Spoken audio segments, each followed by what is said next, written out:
বেগুন দিয়ে ছোট মাছ মাখা মাখা শুকনা শুকনা ভাজা করলে সেই লাগে কিন্তু খেতে। তো এখানে আমি চাপিলা মাছগুলোকে হলুদ মরিচ লবণ দিয়ে আগে ভেজে নিয়েছি, সাথে চিকন বেগুন চিকন চিকন করে কেটে হলুদ মরিচ লবণ দিয়ে ভেজে নিয়েছি।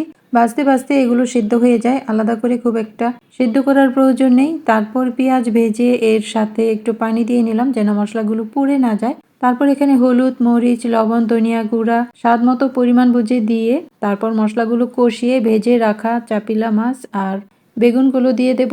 তো আধা কাপ পানি দিয়ে দিয়েছি, একেবারে মাখা মাখা একটা শুকনা শুকনা ভাপ হবে। রান্না আমি কম তেল ব্যবহার করি, যার কারণে রান্নার কালারটা খুব একটা সুন্দর না আসলেও এটাই কিন্তু স্বাস্থ্যসম্মত।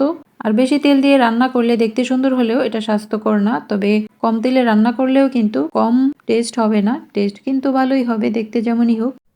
সবকিছু মিশে একেবারে মাখামাখা একটা ভাব হয়ে গেছে। ধনেপাতা কুচি দিয়ে দিলাম আর টালা জিরা গুঁড়া দিয়ে আমি নামিয়ে নেব। হয়ে গেল খুব সহজ একটা রান্না, চাপিলা মাছ বেগুনের চচ্চড়ি। আপনাদের কেমন লাগে এই রান্নাটা কমেন্ট করে জানাবেন, আমার কাছে খুবই ভালো লাগে। ভালো থাকুন, আল্লাহ হাফেজ।